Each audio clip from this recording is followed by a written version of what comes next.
teenagers are having sex. Well, we all know that. But an even more disturbing trend is actually rise among teens. It's called friends with benefits. Just listen to what that actually means. I would pressure them into what they didn't really want to do, but they kind of felt like they needed to do. That was the first time I had slept in a room with a guy, but yet he had also asked, "Are you a virgin?" And I told him the truth. I was a virgin, and he suggested that we have sex. I already had everything that she had to offer, so what more was there? After that, like one after the next, I was just like, man, it's like a kid in a candy store. From there, I actually had sex with somebody else the very next night. At that point, it seemed unnatural for me to stick to one set relationship. Please welcome to the 700 Club the author of Friends Without Benefits, Ron Luce. Thank you so much for being here, Ron.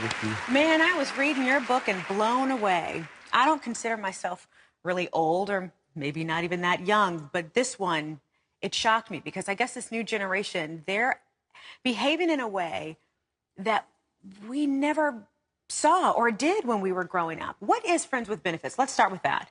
Well, we know kids have been having sex with their girlfriends and boyfriends for a long time, since, you know, the dawn of the ages. But this whole Friends with Benefits, you see it, it's been common among adults on TV shows and this kind of thing. It's in the vernacular, but now it's like the 60s sexual revolution just went to junior high, where kids are having maybe 3, 4, 5 friends that they'll have sex with, but they're not romantically involved because they don't want the drama, they don't want a broken heart, so they think.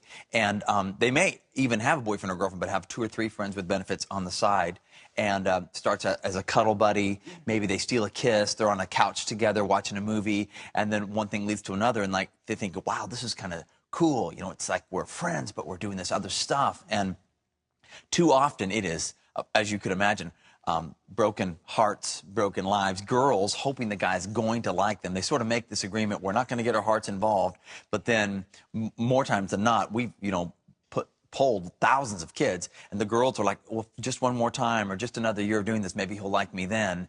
And, you know, most times it doesn't happen, and both are shattered. The thing that rocked me in your book, 2 things, 2 points. The first, the amount of kids, the number of kids, the percentage of kids that were doing this. It wasn't like, you know, 5% or 1 out of 10. It was like 70, 80, 90%. Right. It seems to be happening in large cities, small towns, in Christian circles and youth groups, and in every place. And yeah, studies, some say 60 to 70% of kids are having these kind of, kids are saying it's weird if you don't have friends with benefits at school. And the other thing that rocked me when I read your book was when you said that there's one story, because it's different tales of different, or different examples of different people's scenarios. And one girl said, oh, that she had sex with 6 different guys within 2 days. And that was kind of normal. Right. I think that you got the girls, of course, craving the closeness and the intimacy. And you got guys taking advantage of that. Well, it's almost like justifying predatory behavior. You know, I can kind of get my way and not really feel guilty about it. Okay, let's talk about consequences.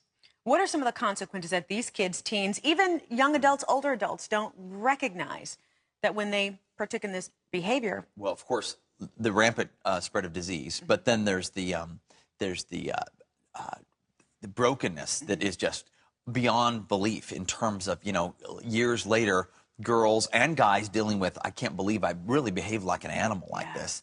It's the, you know, at some point you're going to want to have a real life and a normal life. And we've got lots of kids that we interviewed that we put in the book. They're on the other side of it, and they're still living with regret.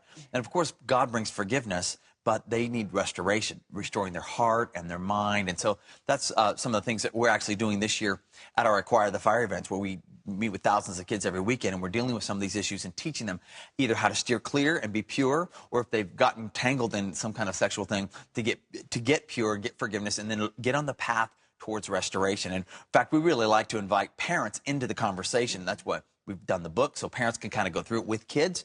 read a chapter, talk about it, that awkward conversation, parents, have a hard time. Well, let me bring it up for you. Or come to the event with your kids. As we start in 2 weeks, we're traveling all over the country every single weekend. And come with your kids, bring your senior pastor. We'll let him in for free, him and his spouse or whatever. But let's talk about these things. Are we going to let the world teach our kids about sex? Or are we going to give it the backdrop of purity and holiness, the way God invented sex? We like to tell kids, if you don't love him for any other reason, you ought to love him for this reason. He's a good God. He invented it. Exactly. Okay, let's take it from a practical standpoint. I have a 7-year-old son. There's a lot of parents out there who are watching right now who are young and they're not teenagers yet, and they want to know, what can we do as a parent to prevent our child from participating in this activity? Well, first of all, let's be really smart about what we allow them to watch, whether it's movies or television or whatever. Let's not just go, oh, well, they don't really get it. They're 7. Well, there are all kinds of crass jokes all the time that happen in the media. We need to be smart about this. Same with music. Horrible words in some of these secular songs. Let's be smart about it so they're not getting educated about the world's idea of sex without us knowing. Friends, don't let them be hanging out with friends, going over friends to spend the night that you don't really know their parents, and kind of have a covenant relationship with them, that we know how they're raising their kids, the same values and this kind of thing. And then bring up the topic, even when kids are young. When they ask, where do babies come from? Don't just throw out flippantly, well, the stork brings them. Let's be smart about it, and at the right time, introduce the conversation before the world does. I tell you what, I can continue to go on with this topic as always. The book is called Friends Without Benefits. Thank you so much, first of all, for being here. And this is available nationwide. But if you want more information on this, or just to continue the discussion and the discourse, we also have a web-exclusive interview with Ron at CBN.com. I tell you what, you got to watch it. It is just going to revolutionize where our teens and kids are today. All you need to do is just once again log on to CBN.com and click on In the Green Room link. Once again, Ron, thank you so much.